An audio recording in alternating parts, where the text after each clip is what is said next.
Bien, buenos días. Muchísimas gracias por vuestra asistencia a los estudiantes, los compañeros, y os doy la bienvenida a esta segunda conferencia dentro de las jornadas de Literatura y Arte, las 11ª de este curso. Como algunos de vosotros sabéis, por haber estado presentes en la primera de las charlas, no tenemos la oportunidad en esta ocasión de ofrecer un programa cerrado, porque, como ya venimos diciendo, se van incorporando conferencias a lo largo digamos, de las conversaciones y de los dineros que vamos consiguiendo. Entonces, bueno, poquito a poco iremos llenando el programa y, de momento, esta es nuestra segunda conferencia. La tercera os anuncio que os llegará a todos los que estáis inscritos a través del correo electrónico la información. Será el próximo 27 de noviembre por la tarde a las 6:30 en el Salón de Actos de Ciencias de la Educación, en Magisterio. Y la siguiente tendrá lugar el día 4 de diciembre. Todavía no tenemos sitio, pero bueno, para que lo sepáis, también será por la tarde. Estas serán las 4 conferencias básicas mínimas que tendremos, y a partir de ahí todo lo que podamos ir sumando pues, para la obtención de créditos, como todos sabéis. Bien. Estad atentos a la información que os venga a través del correo electrónico con el que os hayáis inscrito, porque de esa manera podréis estar al tanto del programa. Bueno, pues para mí es un placer presentar hoy al profesor Jesús Ponce Cárdenas. Un poco recordando a Freud, de los pocos sabios que en el mundo son, no han sido. Y bueno, quiero ser escueta con mi presentación, pero no por ello dejar de reconocer mi admiración y de mi alegría de estar hoy compartiendo no solamente la mesa, sino también el día.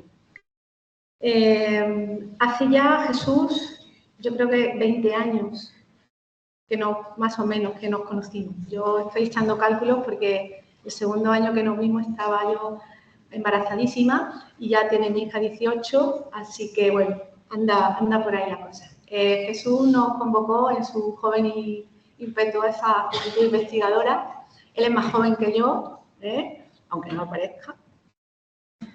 Y él llevaba a cabo un taller de investigación de poesía en el Siglo de Oro, que tenía lugar en la Casa de Velázquez, en Madrid. Y bueno, allí fuimos convocados muchos jóvenes, de los cuales pues todavía algunos siguen trabajando en la investigación y eso, bueno, es muy importante, fueron nuestros primeros pasos. Y nos reunió allí y nos concitó en torno a la fábula mitológica, porque una de las primeras cosas que yo quiero decir de Jesús es que tiene una formación en filología clásica, en la literatura clásica, impresionante.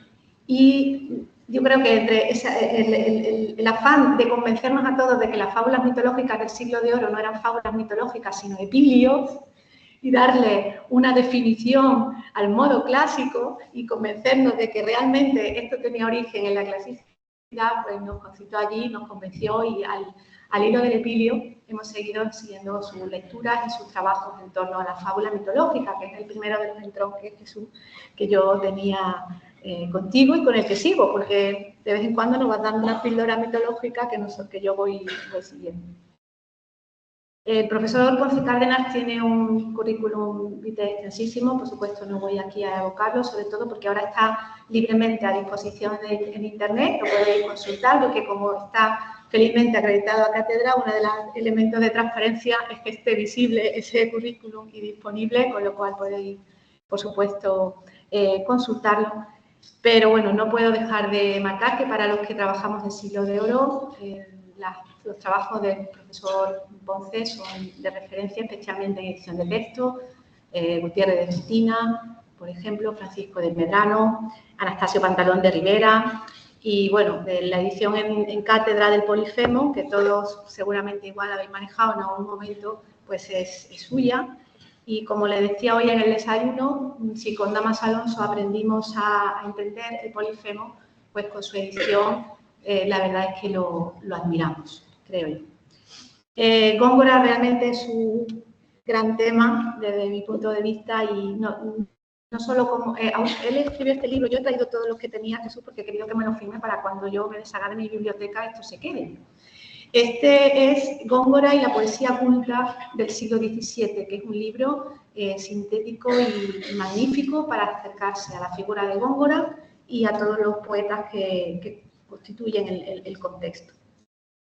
Pero además el profesor Ponce también está trabajando sobre todo los elementos colaterales, ¿no?, que van circulando en torno a Góngora y toda la dedicación que últimamente le está teniendo a los nobles que configuraban el espacio y el paisaje de la obra gongorina, también está siendo de una aportación magnífica. Las últimas cosas también más recientes son en esa línea. Y bueno, el que hoy me ha traído hoy, Los escolios gongorinos, sobre biografía, anotaciones y defensas, que bueno, esto es una síntesis nueva de estos temas que Góngora parece que no se termina nunca.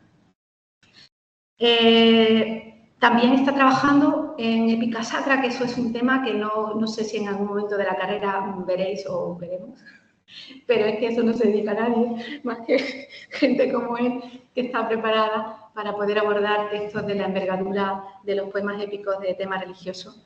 Y bueno, todo lo que ha trabajado en torno al hombre y este tema, yo también quería reseñar.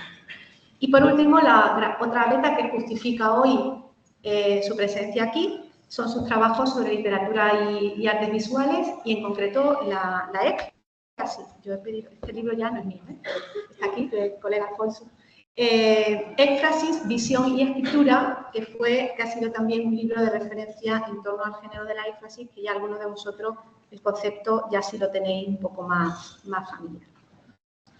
Jesús también es poeta, yo lo quería decir, porque tiene sus versos, pero bueno, un poco para que veáis que es una persona completa y un profesor que tiene todas las vertientes y las sensibilidades necesarias.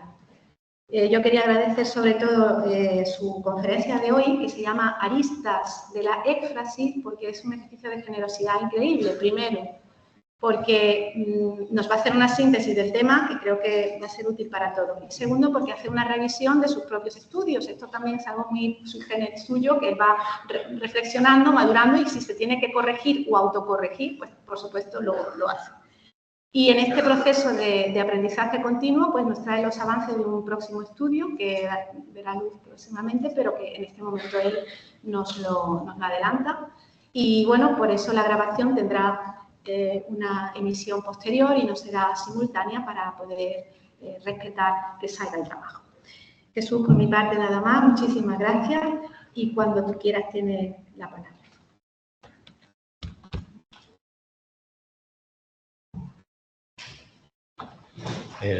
Muchísimas gracias, Belén, por la cariñosa y la detallada presentación, por la invitación a estar hoy aquí. Después de una presentación así, lo único que puedo hacer es defraudar las expectativas que han surgido, así que pido disculpas de antemano. Para mí, realmente, aunque sea un tópico de inicio, es un honor y un privilegio estar aquí hoy, rodeado de queridos colegas, admiradísimos y aún más queridos maestros, como el profesor Lara Garrido, y un montón de estudiantes, investigadores jóvenes, tanto del área de filología como de historia del arte.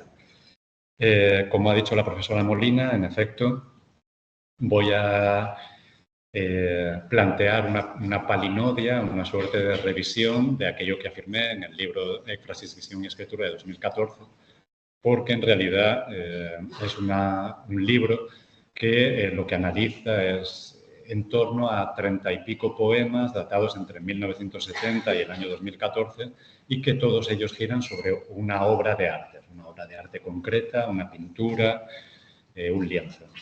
Y precisamente como es una monografía centrada en testimonios líricos contemporáneos, digamos que no presenta una revisión diacrónica, también porque es el rasgo que se me encargó cuando tuve que hacer frente a la redacción del ensayo, en definitiva. Sí, vamos a ponerla. Disculpas, ahora hay que... Ya sé. Sí. Bien. La éfrasis, empiezo ya en el rollo. La éfrasis puede identificarse como uno de los conceptos principales, si no el central, en el campo de las relaciones interartísticas y, en consecuencia, ha generado numerosas aportaciones bibliográficas a lo largo de las últimas décadas. Yo creo que más que de centenares estamos hablando de miles de artículos. Tales reflexiones provienen fundamentalmente de un conjunto de disciplinas afines, la historia del arte, la filología, la estética, que han pretendido acercarse a un fenómeno sumamente complejo desde diferentes enfoques. Si nos remontamos hasta los orígenes del término, cabe recordar cómo la voz griega ékfrasis designaba en el campo de los ejercicios retóricos preparatorios, es decir, los progimnásmata o praxarquinamina, un tipo de descripción rica y detallada capaz de suscitar en los lectores o en los oyentes una visión nítida de aquello que se pretendía describir gracias a su singular claridad y viveza. La definición que aparece de Menandro el Rétor es esa, ékfrasis, estílogos, periegemáticos, enargos, hypopsin, agon, todo delúmenon. Es decir, la ékfrasis es un discurso descriptivo que pone ante los ojos de manera vívida el objeto que pretende mostrar. De forma que realmente en el campo de la literatura técnica del helenismo, en realidad no hay un vínculo directo entre una voz de la crítica o de la retórica como ékfrasis con una obra de arte visual. Originariamente no. ¿Qué ocurre? Que a partir de los estudios literarios, fundamentalmente de Spitzer y algunos investigadores posteriores, ese término ha ido sufriendo una restricción semántica que lo que ha hecho ha sido acotarlo a un campo concreto que es el del ámbito de las relaciones interartísticas, es decir, literatura y artes visuales. Spitzer, es la segunda definición, plantea que la ékfrasis es la descripción poética de una obra de arte pictórica o escultórica. Aquí lo añade, la escultura, en definitiva. El libro o la monografía más seguida en ámbito anglosajón es la de James Heffernan, que digamos que sube un peldaño más en la escala de la abstracción y dice que la ékfrasis es la representación verbal de una representación visual. A mi modo de ver, es un planteamiento, el de esta definición, que implica sus riesgos, porque si uno entiende simplemente representación verbal, si vamos a la didascalia que podemos ver en cualquier museo, al catálogo de cualquier pintor o incluso al ensayo de cualquiera de los protohistoriadores del arte que aquí presentes van a analizar una pintura, sea cual fuere, según la definición de Heffernan, también sería una ékfrasis. Y a mi modo de ver no es aceptable.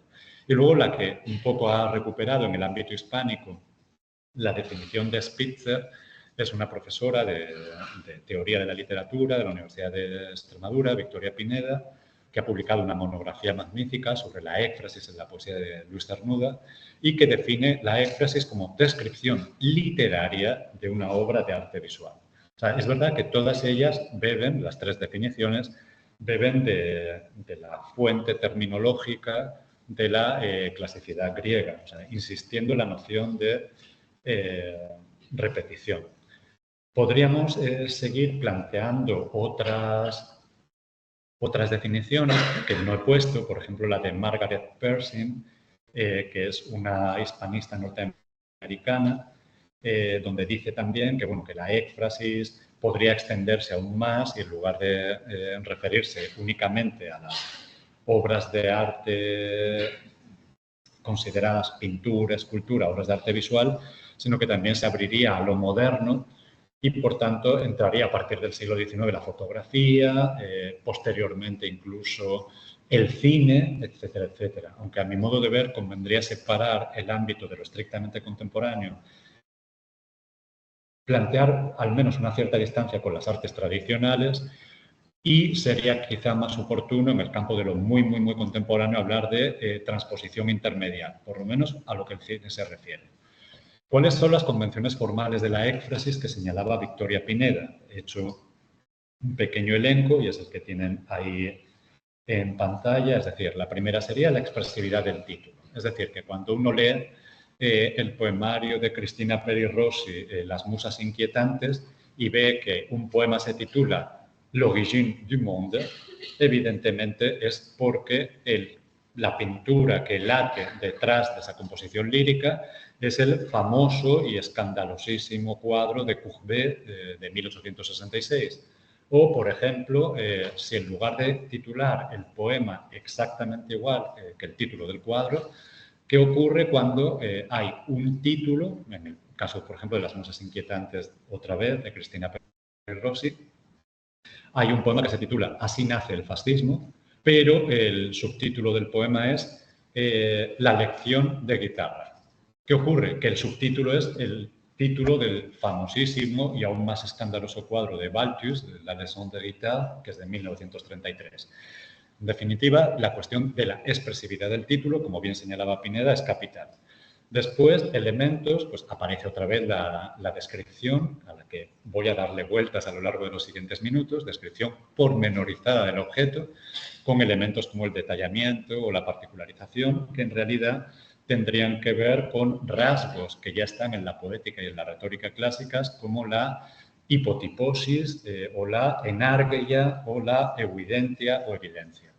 Después, algo que sí que es muy característico es el uso de verba videndi, es decir, fórmulas de la visión, que dentro del poema aparezca veo, contemplo, admiro, aprecio, distingo, percibo, etc. Uso del presente histórico, preferencia de adjetivos y sustantivos sobre verbos, porque es verdad que predomina lo estático descriptivo frente a lo dinámico narrativo.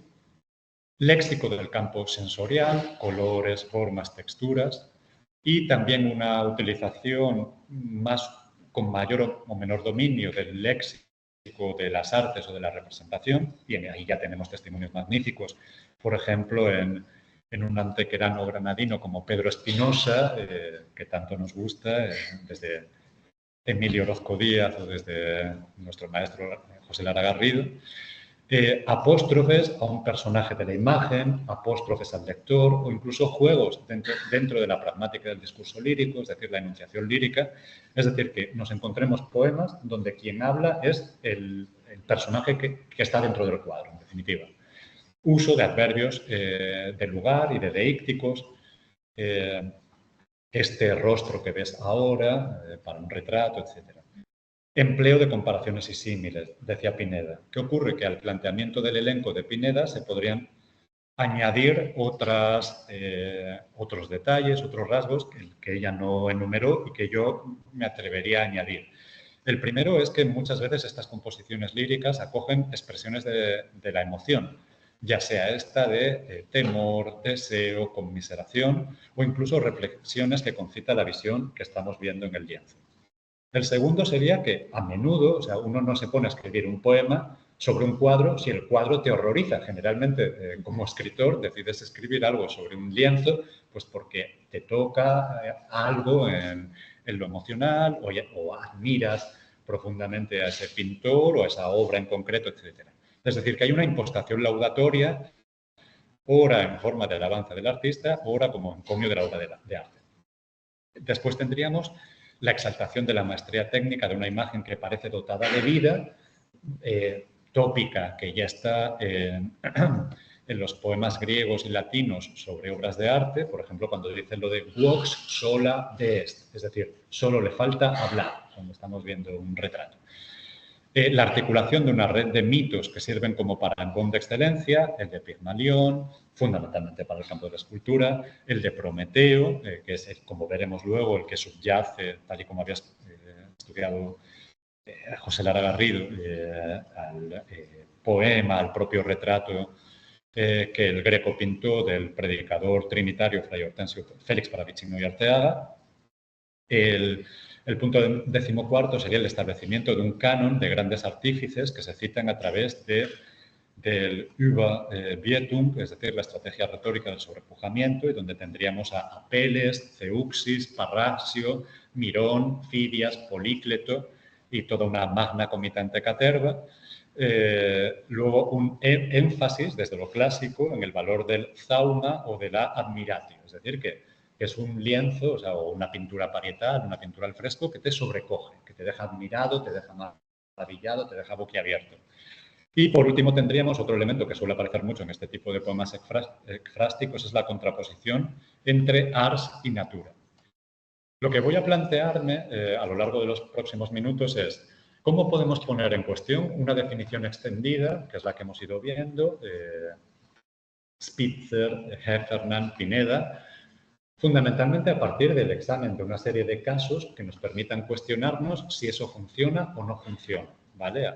Y he seleccionado un ejemplo de una pintura parietal romana, la Caridad griega, que estaba en una domus, en una villa pompeyana, que es la de Marco Lucrecio Frontón. Después, unos cuantos retratos del Renacimiento, donde dentro del retrato lo que podemos ver son epigramas neolatinos. Luego, el testimonio de un poema muy, muy hermoso, se titula Il Magno Palazzo del Cardinale di Trento, que es del botánico, humanista y poeta Andrea Mattioli, en el que describe el palacio castillo del cardenal de Trento, donde había una serie de frescos manieristas que aparecen evocados dentro del poema.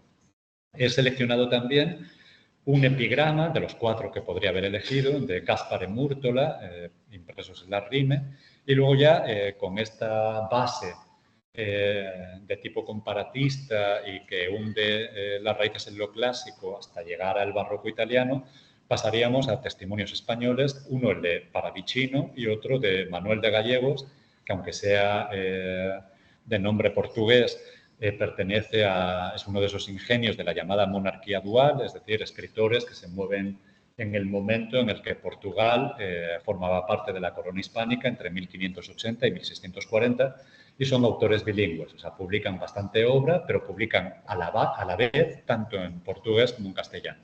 Y es un texto muy singular, es la Silva topográfica al Buen Retiro, donde describe en este metro tan barroco, el de la Silva, la nueva morada regia de Felipe IV, que estaba donde está el actual Jardín del Retiro, el Parque del Retiro, y donde de hecho solo se conservan 2 edificios del antiguo complejo palaciego, que es el Casón, que pertenece al Museo del Prado, y una dependencia del Museo del Ejército, que es el edificio donde estaba el Salón de Reinos, del que hablaremos. Entonces, en primer lugar, si uno visita la Domus de Marco Lucrecio Frontón, se encuentra en una de las paredes este fresco, que hoy día sí que es cierto que está muy deteriorado, pero hay otro fresco pompeyano, mucho mejor conservado, donde vemos a un anciano amamantándose del seno de una joven, un haz de luz que penetra por una ventana con rejas, o sea que sabemos que es una celda. Y, de hecho, esta iconografía, la de la caridad griega y también la de la caridad romana, se multiplica en el Renacimiento y en el Barroco y es mucho más nítida la imagen de Rubens que podemos ver a flanco del segundo fresco pompeyano. Lo que nos interesa es que, si se fijan, aquí tenemos una serie de escritos en mayúsculas latinas blancas. Eso que hay ahí es un poema dedicado, por fortuna, cuando esto se excavó en el siglo XIX, la inscripción era mucho más legible. Entonces, hay transcripciones del XIX que nos permiten leer el poema tal y como figura ahí. Y el poema lo que dice es lo siguiente, en castellano. Los alimentos que una madre preparaba para sus pequeños, la inicua fortuna los ha convertido en nutrimento para su anciano padre. La obra merece la eternidad.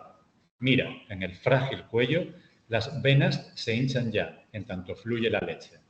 La propia Pero, que es el nombre de la muchacha, acaricia a Micón y su gesto muestra sentimientos encontrados. En el rostro, la piedad se mezcla con un triste pudor. El epigrama está compuesto por 3 dísticos elegíacos y constituye un interesante ejemplar de inscripción métrica en pintura blanca en letras capitales rústicas. En otras pinturas parietales de Pompeya, que muestran un estado de conservación bastante mejor, se repite el mismo tema y se puede apreciar con mayor nitidez el juego de miradas, la gestualidad, el tratamiento del espacio carcelario, así como el interesante estudio lumínico, aquí es el haz de luz, que viene de esta reja es la ventanilla de la celda. El carácter sorprendente, emotivo y aleccionador de esta antigua pintura parietal, pintura al fresco, conoció una fortuna considerable a partir del Renacimiento gracias a la difusión del episodio ejemplar a través de grabados y lienzos, lo que aseguraría su supervivencia futura. A modo testimonial, cabe recordar la bella factura de este conocido cuadro de Rubens que pintó en torno a 1630. Si volvemos al poema, en realidad el epigrama presenta una bipartición neta, el dístico inicial constituye la parte narrativa de la composición, en tanto que los versos restantes acotan el apartado descriptivo y el propiamente laudatorio. Desde los alimentos que una madre preparaba para sus pequeños, la fortuna inicua los ha convertido en alimento para su anciano padre.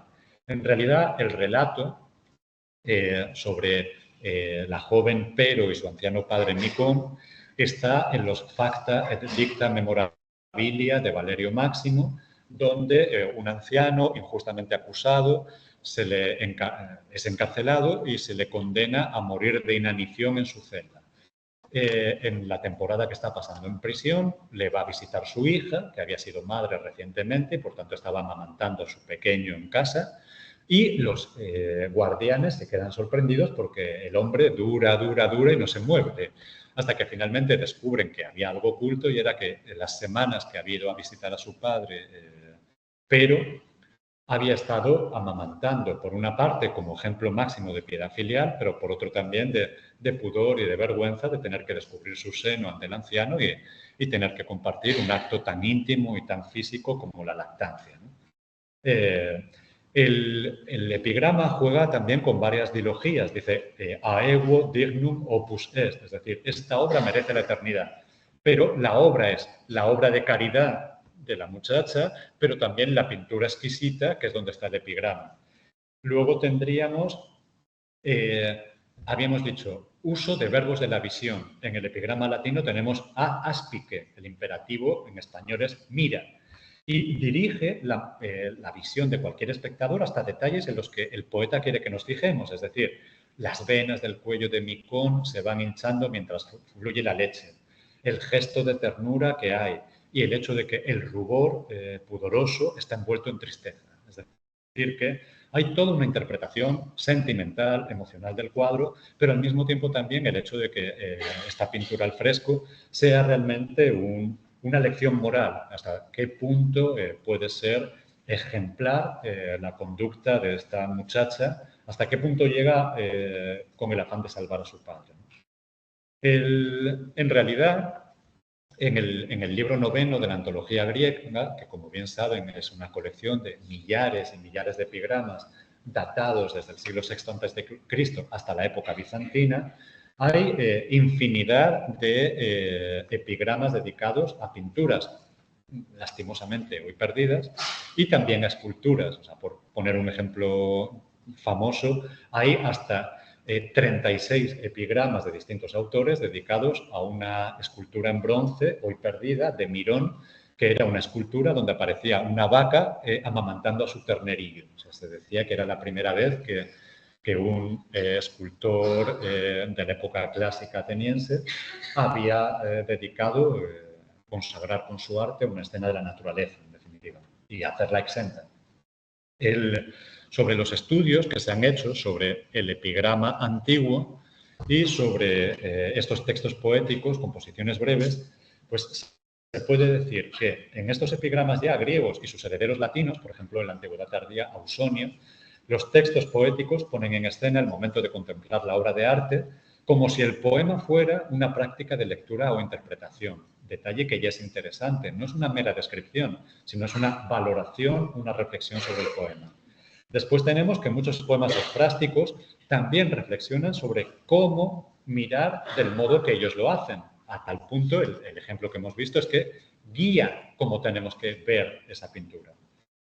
En tercer lugar, la mirada crítica se lanza a la contemplación de un objeto de arte, pero al mismo tiempo porta consigo una escala de valores, es decir, lo que vemos está condicionado por cuál es el conocimiento. A ver, si estamos viendo en el Isabella Gardner Stewart Museum de Boston un cuadro de Rubens donde aparece una señora muy blanca montada en un toro blanco pisando el mar, entrada en carnes, pues habrá espectadores que digan, pues sí, una señora de buen ver en un toro blanco. Y otros dirán, pues sí, obviamente es el rapto de Europa. Y otros dirán, ah, bueno, pues es la recreación que Rubens hace de un cuadro de Tiziano sobre el mismo motivo. Y otros dirán, pues eso ya está en el Metamorfosios Abreviato in Epigrammi con los grabados de Gabriele Simeoni. Son grados de lectura según el conocimiento de cada visitante del museo o cada persona que se interese en el asunto. Y luego, la poesía, en torno a obras de arte en el mundo antiguo, está diseñada para moldear un sujeto apto para contemplar, preparado para comprender y dispuesto a disfrutar de tales creaciones. En ese sentido, sí que tiene mucha gracia que algún filólogo clásico de ámbito anglosajón ha dicho que en realidad lo que estamos leyendo en esos poemas se asemeja mucho a cuando vamos a visitar en compañía un museo y entre dos amigos que vamos juntos a ver una obra de arte que nos ha llamado la atención, hacemos un comentario ingenioso sobre ese cuadro en cuestión. Es decir, que hay verdaderamente una herencia, un legado de toda una tradición occidental que es más que bimilenaria, en definitiva. Si damos el salto, manteniéndonos en el orbe del epigrama, a la cuestión de cómo aparecen textos también dentro de pinturas renacentistas dedicadas a retratos, quizá, porque es el que tenemos más cerca, el más archifamoso sea el retrato de Lucrezia Tornabuoni de Domenico Ghirlandaio, que es el buque insignia, es el cuadro fetiche del Museo Thyssen. ¿Qué ocurre? Que aquí tenemos una cartela que parte de la crítica ha interpretado que en realidad sería la esencialización de un famoso epigrama de Marcial dedicado a un retrato y que esa miniatura del epigrama de Marcial podría habérsela propuesto a Ghirlandaio nada menos que Poliziano.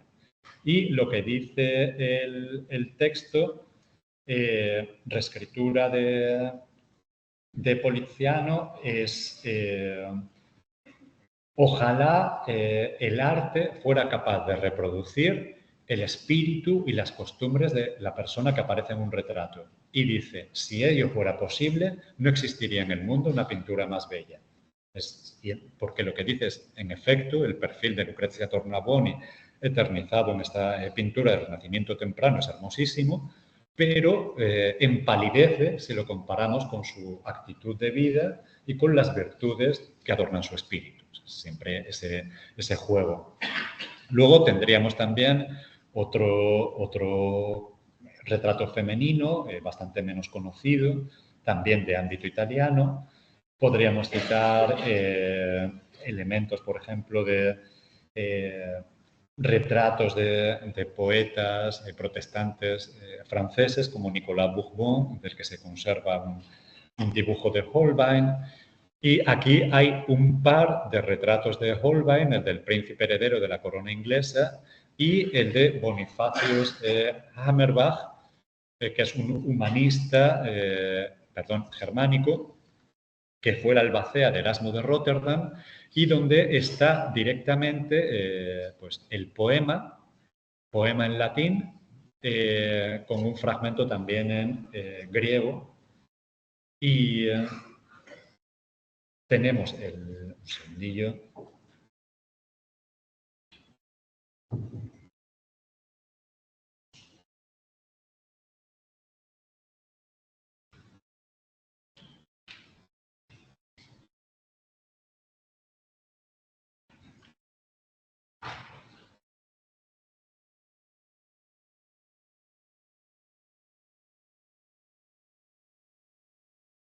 El texto dice así: Picta licet facies vivae non quedo, sed instar sum domini justus nobile.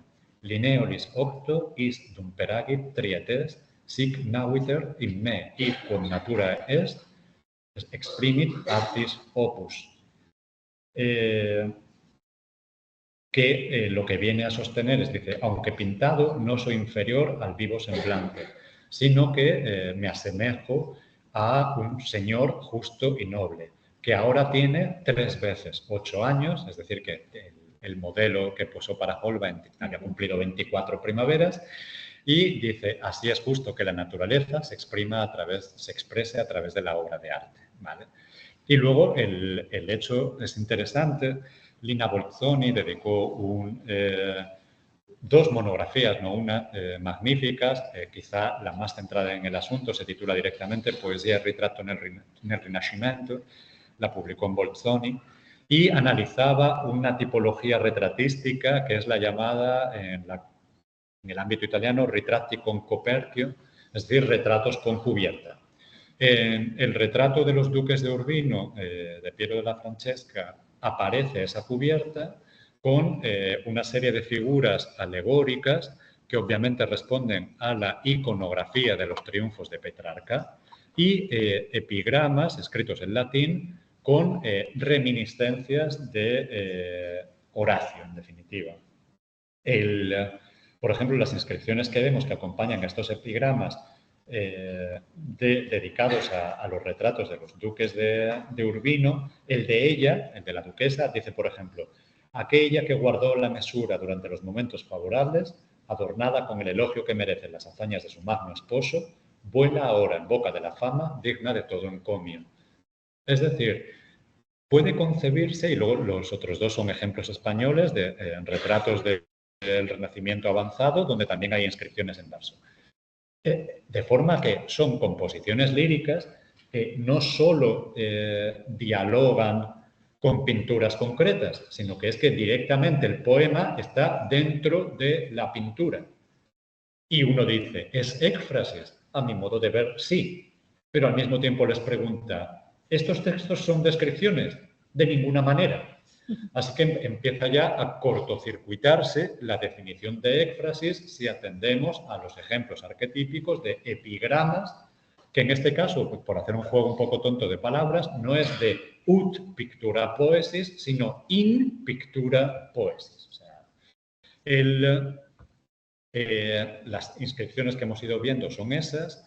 Hemos leído la de Lucrezia Tornabuoni, arte, ojalá pudiera representar el carácter y el alma, no habría en la tierra un cuadro más hermoso. Otro, el de El Duque de Urbino, preclaro conducen en insigne triunfo a aquel que la fama de sus virtudes celebra, igualándolo a los más excelsos caudillos de perenne memoria, aquel que rige con honor el cetro. Este era el de Bonifacius Amerbach, que además es un retrato especialmente bello de Holbein. Y luego podemos dar el salto, avanzando un poco más en la cronología, a un género que otra vez nos lleva a intentar ubicar cuáles son los límites de la éfrasis, porque en el campo de los teóricos de la literatura y los comparatistas hay un debate muy áspero sobre si la descripción literaria de una obra de arte solo se puede aplicar en las artes clásicas a la pintura y a la escultura y, por tanto, hay que desterrar a la arquitectura. Porque el problema es que, terminológicamente, si tú estás describiendo un edificio que también es un lugar, eso ya no sería una éfrasis, sino un ejemplo de topografía, algo que ya está en los progimnásmata, en los praxarchitamina, etc. Quien haya visitado Trento ha podido ver el Castello del Buon Consiglio, que es originariamente medieval, pero que tuvo una ampliación renacentista apabullante, y por eso se empezó a llamar Il Magno Palazzo, el Gran Palacio. Y lo que nos interesa aquí es este libro, es un poema muy amplio, un poema descriptivo que se titula Il Magno Palazzo del Cardinale di Trento. En este poema aparecen descritos todo el palacio, los jardines y fundamentalmente la loggia, es decir, la logia, con frescos manieristas de tema mitológico. Aparecen Helios, Apolo y la luna, el día y la noche. Aparece Cleopatra, que obviamente solo la distinguimos porque el áspid está a punto de morderle el seno. Aparece Prometeo robando el fuego celeste, pero porque el fuego está aquí. Aparecen las tres gracias, que bueno, están un poco tristonas, pero son las tres gracias. Y en el poema hay muchísimos detalles que evidentemente marcan la cercanía a elementos característicos y reconocibles dentro de estas pinturas al fresco. Dice, ante el templo, muchas deidades antiguas, como privadas de aquel, es decir, como son deidades paganas, no pueden estar en la capilla, que es una capilla cristiana. Están recogidas, pero dirigiendo hacia la obra mis ojos, en el resplandecer del oro, se quedan absortos, envueltos. Todo por encima de mí, me quedé mirando los vivos gestos sacados del natural, tan cercanas la obra a la verdad parece que un ojo que la contemple no puede saciarse. Las tres gracias no lejos están de aquellas que muestran desnudo el ebúrneo seno, ni la una más que la alta, que otra puede ser atractiva y hermosa, tan iguales tienen la faz serena, la bella faz serena. Se ve junto a ellas el cansado seno dar con la serpiente el veneno mortífero a la lasciva reina en triste duelo y que hace que inspire dolor o luto a cada uno que la contempla. En torno al noble pavimento ha mostrado el buen pintor que arte sea el capaz de fingir cuerpos desnudos en gestos vivos, si bien alguno dice que no son honestos. Y aquí es interesantísimo porque tenemos un testimonio en verso de que en realidad el hecho de que la decisión del cardenal arzobispo de Trento, que era Bernardo de Cleves, decidiera que el programa iconográfico del palacio fuera pintura mitológica con deidades paganas y con desnudos mitológicos, dice, hace que el poema, aparte de ekfrástico, se convierta en una apología del pintor, apología de la licitud de que la residencia de un prelado católico esté adornado con temas mitológicos, paganos y desnudos. Dice, el arte del buen pintor digna se ve en el saber formar bien un cuerpo desnudo. No hace de la excelencia verdadera fe o muestra el vestir figuras con ropa o con falda y escudo. Ahora, si yo le piso a alguno el pie, que se calle, que voy a decir la verdad concluyéndosela así. Fácil cosa es, sobre una hermosa túnica, un hermoso vestido, acomodar alguna cabeza hecha con gracia. Es decir, cuando un artífice, un pintor, quiere demostrar que conoce y es un maestro en el arte pictórico, lo difícil es representar un cuerpo humano desnudo. Estar pintando tuniquitas o armaduras no tiene tanta gracia ni tanta arte. Y de hecho dice, si honesta no os pareció bien la pintura como se pedía al digno lugar, lo hizo el pintor para mostrar que la naturaleza bien sabía imitar con su dibujo o con su designio, que tiene el doble valor, su diseño, su proyecto. Pero para que de honestidad después tuvo cuidado, todo lo retrató con gran ingenio y demostró que con el pincel divino hacer y deshacer sabía, también él cualquier cosa. Y aquí es el tópico del pintor, lo mismo que está el Deus Pictor, es decir, Dios representado como un pintor que crea el cosmos, está en la metáfora analógica de Aristóteles, le puedes dar la vuelta como un jersey. El pintor es también como un Deus en miniatura, ¿vale? Una divinidad que es capaz de reproducir toda la creación gracias a su arte. Y luego, pues sí que es muy interesante que incluso le da eco, le da voz a los críticos. Dice, mientras que yo estaba arrebatado mirando estas pinturas con todo mi ánimo centrado en contemplar tal cosa, me pareció que allí, en una parte, había oído alguno que se quejaba y criticaba esta obra gloriosa. Mostró en esto ser poco advertido al contemplar la famosa pintura, de manera que yo, pisando con pisada sin ser percibido, me acerco a aquel que muerde, mostrando mis dos orejas sordas a lo que decía. Con un hablar muy arrogante y orgulloso, maldecía en todo la excelsa pintura diciendo, mejor sería un San Pedro, un San Pablo, un San Juan pintado en estos muros. Pero así hace quien no encamina recto el pensamiento a dar a cada empresa o a cada actividad su medida. Mostraría a aquellos que entran un espejo claro si hubiera pintado un Viejo Testamento. O sea que aquí le está criticando de judío. Dice, no solo no sabes de arte, sino que esto sería digno de que una crítica digna de un judío. Obviamente es el contexto del Renacimiento, que no está la cosa como para hacer bromas. Dice, noté que debía ser este mordaz, pero yo mismo solté mi lengua para morderlo a su vez, diciéndole, Si a ti tal cosa te gusta, sin embargo, no es que debas criticar una obra de tal envergadura. Demasiado audaz me pareces al maldecirla, pues, por tanto, me conviene calentarte los pulsos, pon la oreja y reconoce la verdad, que tu juicio en esto es demasiado ligero. Es decir, que no solo hay poemas descriptivos que hablan de obras de arte en concreto, sino que hay apología de determinada obra de arte, no solo laudatio, no solo alabanza, ¿vale? Si damos el salto del Renacimiento avanzado o del manierismo al barroco, tenemos, por ejemplo, podría haber traído una muestra muchísimo más conocida, una muestra de 620 epigramas compuestos bajo la forma de soneto y madrigal. Me estoy refiriendo a la galería de Giovan Battista Marino, cuya primera edición es la de Venecia de 1620 y que está dividida aproximadamente, y aquí también en la dialéctica entre qué arte es más importante, la pintura o la escultura, le dedica 540 poemas a pinturas y 80 a esculturas. Entonces, aquí la cantidad también importa, o por lo menos es indiciaria. Y uno de los rivales y archienemigos de Marino, pues como podían ser Lope y Góngora en el ámbito español, estaría Múrtola, Gaspare Múrtola y Giovan Battista Marino, a tal punto que Marino hizo circular el manuscrito toda una andanada de poemas satíricos contra Múrtola, lo llamó la Murtoleida, y Múrtola intentó pegarle un tiro a Marino, o sea que ahí digamos que se las gastaban con más garbo y con más mala leche que Quevedo, Góngora y Lope. En las rime de Múrtola hay epigramas en forma de madrigal dedicados a la Medusa de Caravaggio, pero ojo, no a la Medusa que conocemos que está en los Uffizi, sino a la otra versión de Medusa que se conserva en una colección privada en Londres.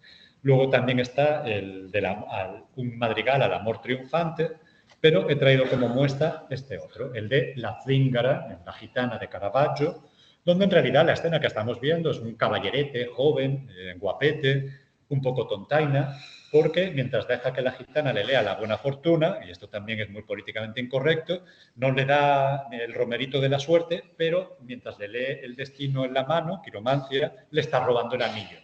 Y entonces dice, con una dubitatio diaporesis inicial, no sé cuál sea más maga o la mujer que tú finges en el cuadro o tú mismo que la pintas. Y capaz de robar aquella es bella, atractiva, con sus dulces encantos, el corazón. Es capaz de arrebatarle el corazón a quien quiera que la contemple. Y la sangre a nosotros. O sea, nos roba la sangre, nos roba la bolsa, nos roba el anillo que llevamos en la mano. Tú, pintada, haces que aparezca y que viva, se vea, haces. Que viva y que respira, otro la crea. Entonces, ¿hay descripción? Pues no. O sea, es que no dice... luce una camisola sencilla blanca con una suerte de manto cruzado sobre un hombro, lleva un jubón de tono ocre con apliques negros, el estudio de la luz no alcanza el ápice de las pinturas más tenebristas de Michelangelo Merisi. No, no estamos leyendo eso en verso. Entonces, es un poema que si no estamos viendo parte de la imagen no lo entendemos, es decir, que dialoga íntimamente con una obra de arte, sí. ¿Hay descripción? No. O sea que volvemos ahí al raca del cortocircuito. Si ya vamos, ¿cuántos minutos nos quedan? A ver, 20. 20, vale. Más o menos va a dar tiempo a medio concluir.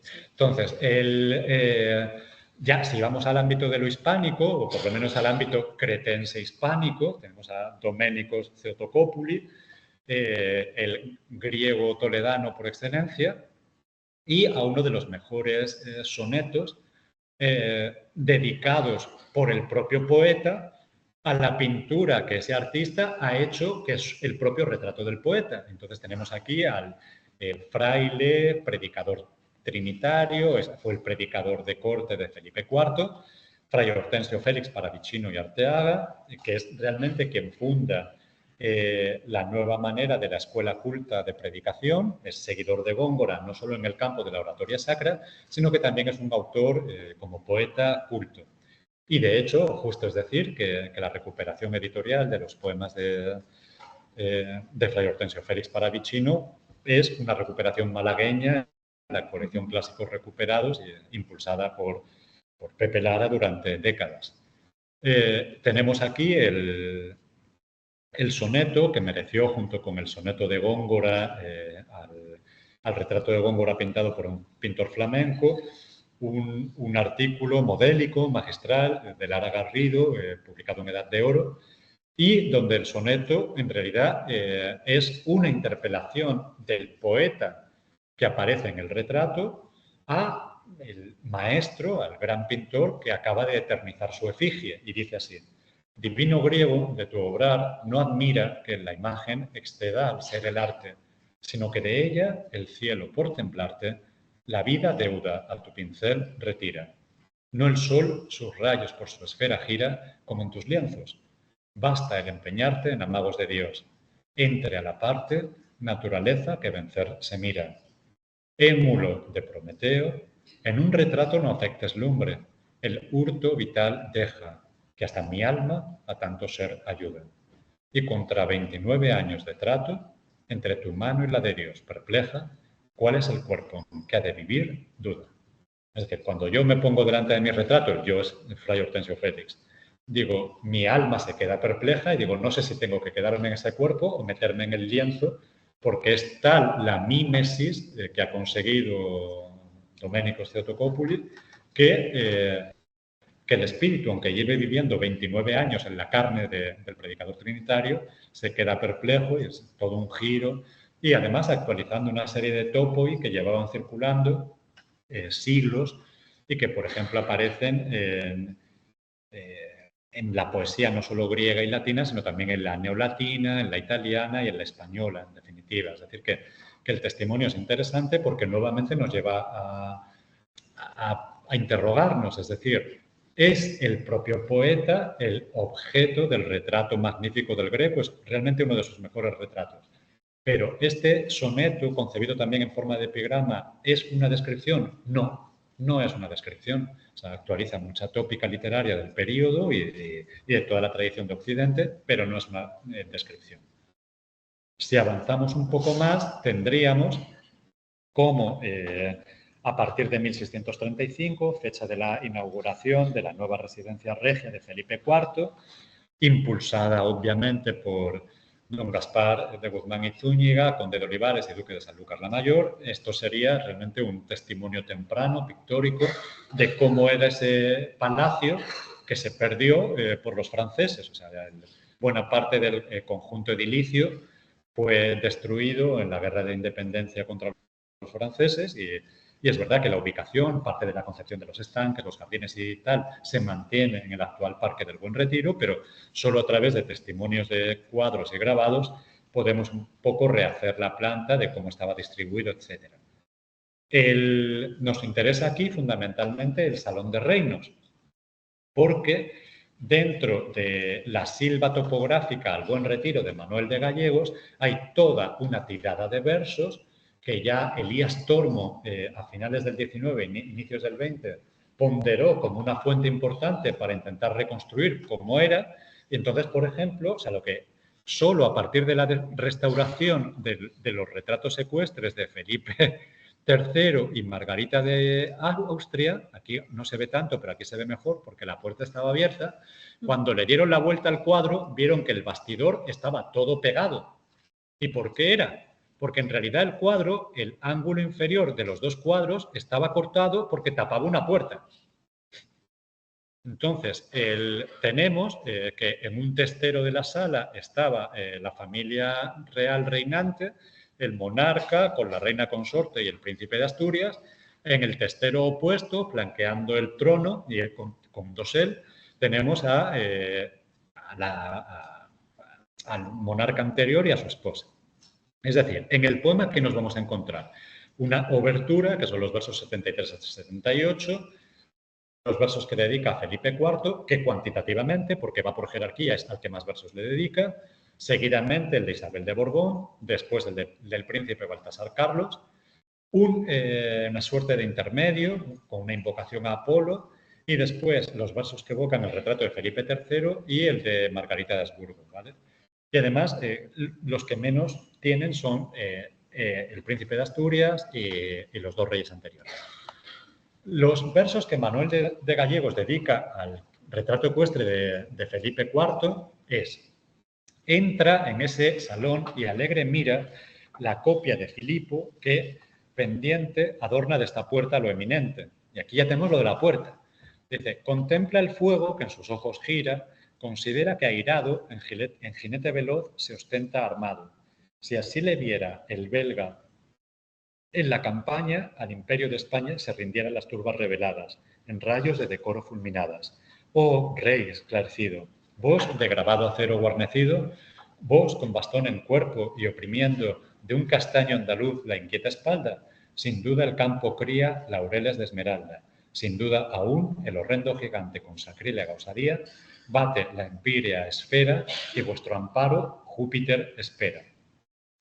El poema es de 1637, es decir, que seguimos todavía en un contexto septentrional europeo donde todas las campañas, fundamentalmente de los rebeldes holandeses, son muy sangrientas, están bastante enconadas y, por tanto, se inscribe la descripción del cuadro en un ambiente, podemos decir, bélico y políticamente complicado, ¿vale?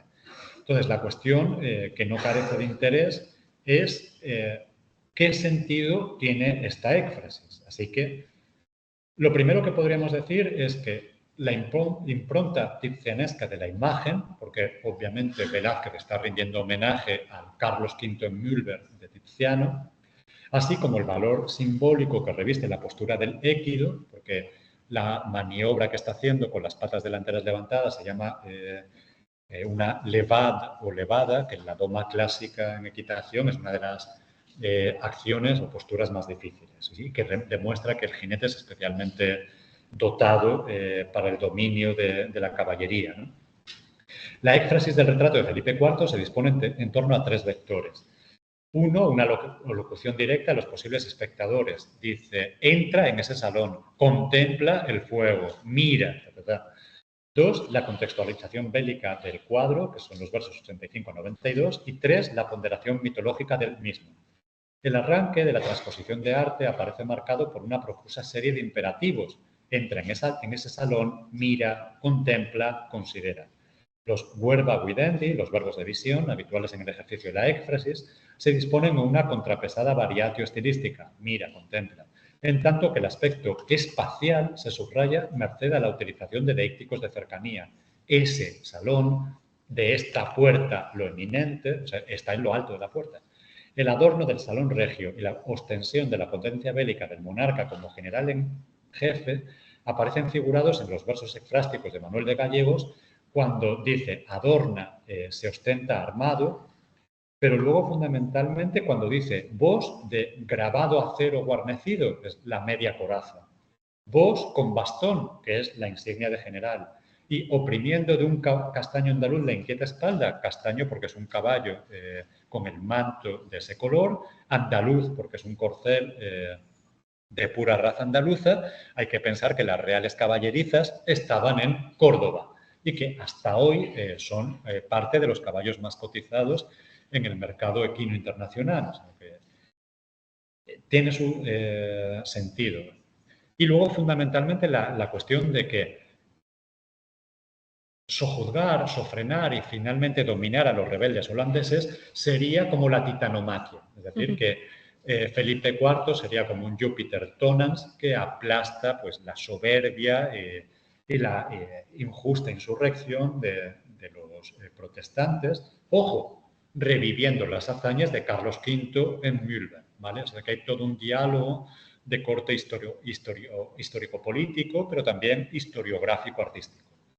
En realidad, el interés por los cuadros de Manuel de Gallegos y que se exhibían en el Palacio del Buen Retiro no comprende solo una exaltación dinástica o una legitimación política, sino que también comprende otros testimonios, como esta tirada de versos que describe un cuadro que hoy está en el Museo del Prado, pero que no se exhibe, porque aunque quien lo contemplaba en la década de 1630 pensaba que era de Rubens, hoy día se considera que es escuela de Rubens, o sea, no está a la mano del maestro, porque en realidad hay otro ejemplo de esta misma iconografía en un museo europeo que parece el original. Y dice Manuel de Gallegos, más fúnebre atención, flébil espanto, prevén agora, mientras retratado por Rubens ves a Séneca bañado en el mar de su sangre y de su llanto. Cuando este raro artífice, animado de cruel valentía, trágico al paso, que sutil quería abrir las venas de ese ilustre pecho, si el pincel, o piadoso o satisfecho, las purpúreas colores suspendiera, Séneca aún hoy viviera. No digas, pues, oh Rubens, que ingenioso en este breve cuadro retrataste al filósofo, di que, riguroso, de Nerón la sentencia ejecutaste. Entonces, primero, o sea, quiero decir, hay mucho wishful thinking, dice, mira la sangre, digo, uno se puede dejar las pupilas mirando el cuadro, pero no hay sangre por ningún lado, ¿vale? Esto no es la Morgue de Marat del Louvre. Pero incluso la propia interpretación de que sea una representación de Séneca, cuando en realidad hay también en la colección de escultura antigua de los Lecchio en Roma, o Lecchio, hay un cuadro, o sea, una escultura en varias piedras que en realidad es en lo que se inspiró Rubens para trazar esta escena, que es bastante singular, pero sobre todo interesa. Dice, espanto, atención, Rubens fue riguroso y cruel, es decir, que en realidad en lo que incide la éfrasis no es describir el cuadro, sino el pathos que transmite la imagen y cómo afecta con espanto o con temor o con rigor a todo aquel que la mira con un cierto interés y que es capaz de articular una interpretación crítica de la misma, ¿vale?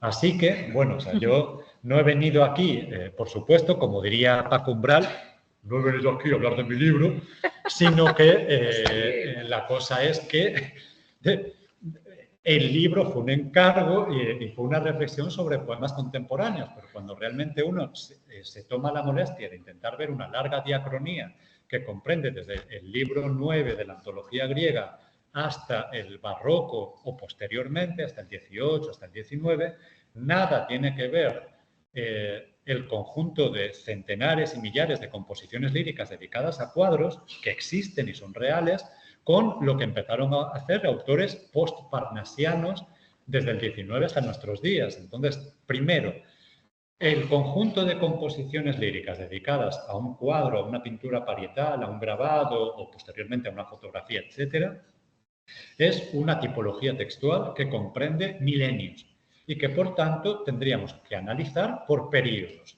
y que hay que ver en qué género aparecen inscritos, porque no es lo mismo que uno escriba un epigrama en dísticos elegíacos y que va a tener un máximo de 14 versos, un soneto de 14 versos o un madrigal que no suele rebasarlos, etcétera, porque el género te condiciona la extensión y el detalle en el que puedes entrar. A de repente escribir un poema en verso libre en el 2003 y que escribas, pues eso, o un libro entero dedicado al triunfo de Galatea de Rafael, que es un tío, ocupa todo un libro, o un libro entero, como existe, dedicado a la isla de los muertos de Böcklin, ¿vale?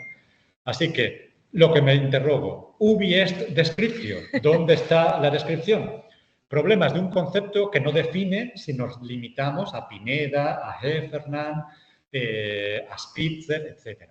El conjunto de poemas que he traído aquí para someterlo también a su reflexión permite constatar que la esencia de muchísimos textos líricos no es la descripción en detalle de una pieza artística. Atendiendo a esta cuestión ineludible, quizá la éfrasis podríamos definirla de otra forma, con un sentido más comprensivo.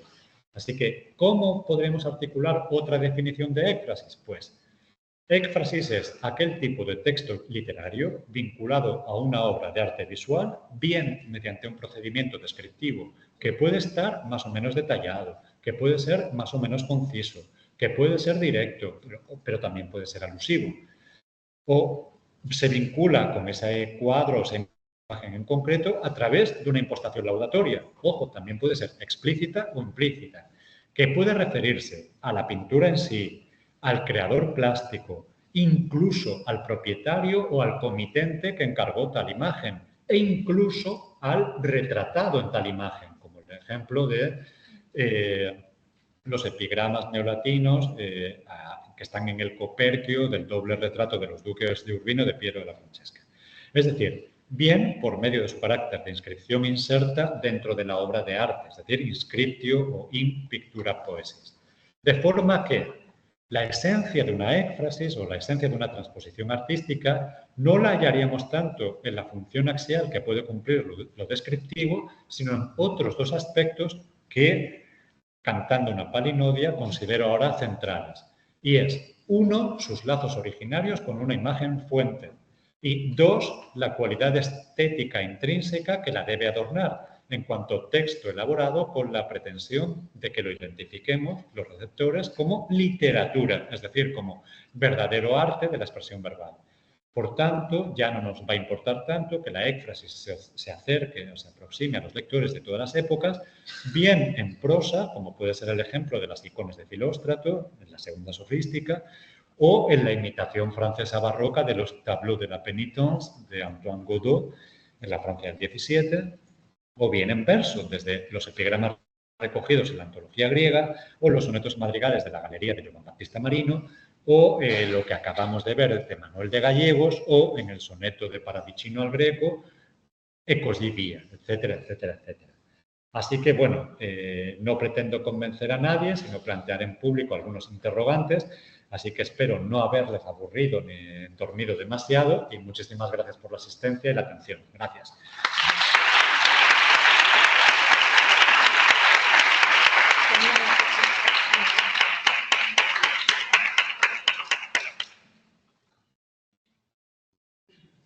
Bien, Jesús, muchísimas gracias. Creo que es el momento de, si alguien tiene alguna pregunta, el profesor Lara quiere intervenir. Sí, tan amable. Pone batería baja. Intervenir simplemente para significar que lo que Jesús nos ha mostrado aquí hoy es una parte ínfima de lo mucho que sabe, de lo bien que conoce la literatura de sus ancestros. Yo estoy recordando ahora de un libro poético del que tengo una memoria apasionante que no tenía materna, la muerte de mi madre, fue objeto de un análisis suyo, donde él estableció los suficientes retazos de memoria que de alguna manera articulaban una especie de diagrama de la literatura, de la poesía contemporánea hacia este momento. Estoy muy agradecido por su sentido, pero sé que tú también no conoces el arte, no es también el ámbito de la poesía. Así que muchísimas gracias. Muchísimas gracias a ti, Pepe. Igual no he podido recalcarlo demasiado porque me pongo nervioso en los inicios y pensaba que íbamos a ir mal de tiempo, pero lo que sí que quiero decir es que la cuestión del conocimiento es una cadena, que yo no podría estar reflexionando aquí si no hubiera leído desde que tenía 19 o 20 años los trabajos de Emilio Orozco Díaz y sin que el legado de Emilio Orozco y todo lo que ha hecho también aportando infinitos datos más y manteniendo viva una llama, no fuera por el ejemplo, el magisterio y el testimonio que ha dado y sigue dando el profesor Lara Garrido, que es uno de mis ídolos. O sea, yo soy fan y lo seguiré siendo. O sea, que no... Muchas gracias a ti, Pepe, siempre, ya lo sabes.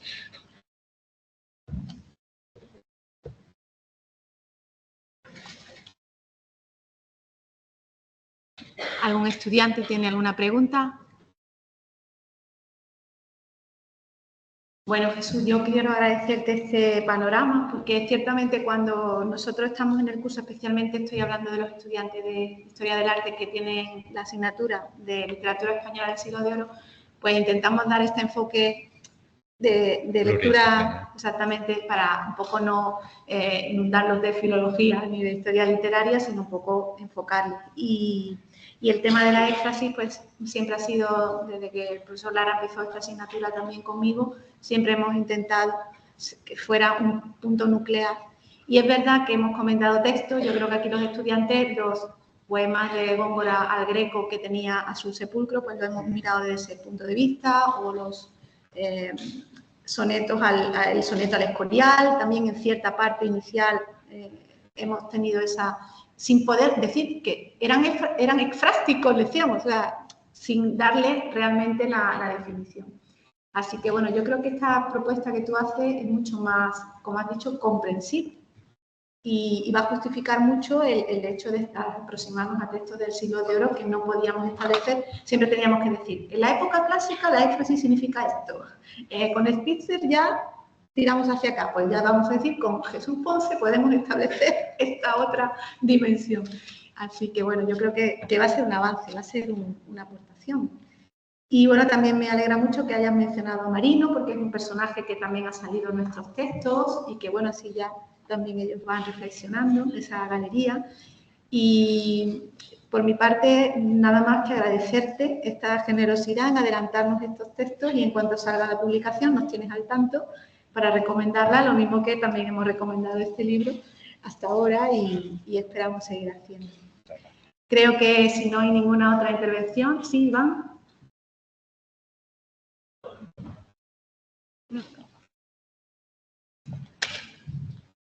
Yo quería preguntar por que no tengo clara de todo la diferencia entre qué sería, digamos, éfrasis, hipotiposis y la topografía.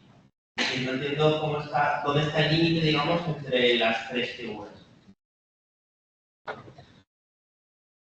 A ver, para la parte de topografía, o sea, si uno lee una novela, ¿vale? Y de repente aparece la descripción de un bosque, ahí ya, pues como locus agrestis, o habría una topografía porque es la descripción de un lugar, o un acantilado porque es un paisaje marino, cualquier cosa, ¿vale? ¿Qué ocurre? Que desde el punto de vista de los teóricos de la literatura o a gente que hace literatura comparada interartística y tal, como hay una base retórica muy fuerte, topografía es dibujo de lugar, en realidad, es un sustantivo parlante en griego. No hay unanimidad a la hora de decir que, ¿qué pasa? Si yo, por ejemplo, escribo un poema en el que describo el Partenón o la Acrópolis, ¿eso es topografía o es éfrasis? Pues dependiendo de qué intérprete o qué crítico literario leas, algunos van a decir que es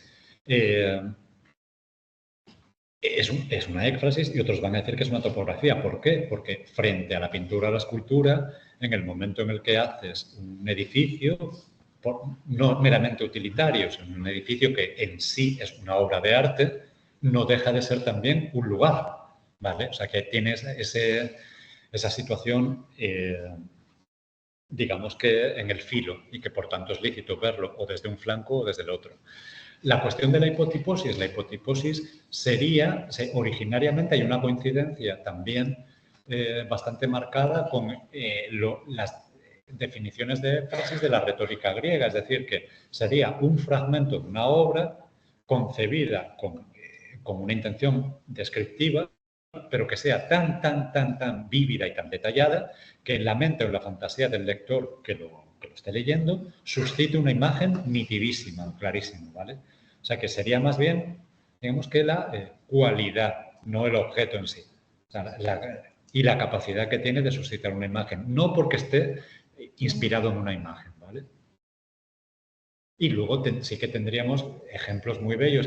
Hay una novela fascinante que es Bomarzo, de Manuel Mujica Lainez, la escena en la que Pier Francesco Orsini entra en el cortile o en el patio de los Medici en Florencia, dice que varios de los vástagos jóvenes de la familia están a punto de partir para hacer una comitiva de caza y que incluso tienen un félido, o sea, una especie de leopardo con el que van a cazar alimañas en el monte Y Mujica Lainez lo describe con todo lujo de detalles, como si fuera una escena real que está viendo el protagonista. En realidad no lo dice, pero es una éfrasis de los frescos de Benozzo Gozzoli de la Capilla de los Reyes Magos. Es decir, que hay muchos juegos también entre realidad novelesca, o sea que es lo fascinante de esta cuestión fronteriza, ¿no? O sea que son textos que apelan a un crítico, pero que no puede ir solo con las herramientas de la filología, sino que tiene que estar constantemente consultando bibliografía de historia del arte, porque a mi modo de ver, si el texto es suficientemente complejo y bello, no entiende nada. Gracias por la pregunta.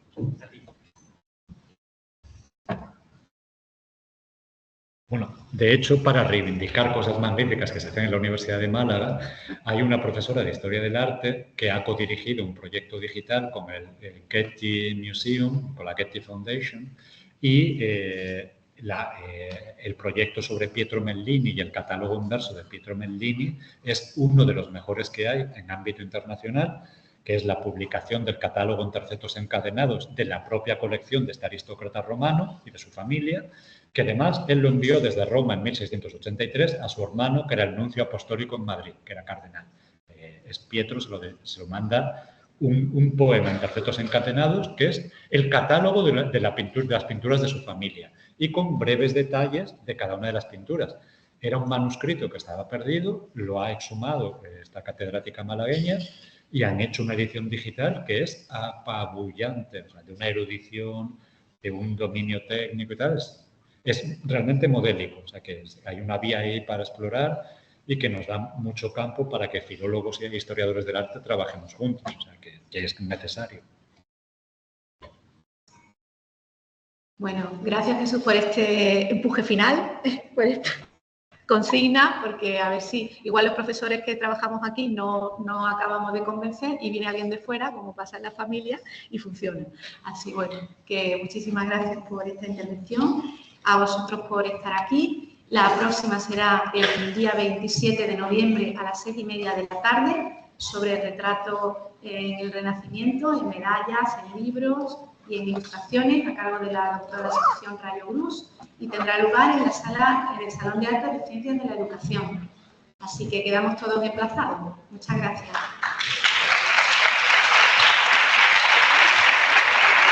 Creo que no se lo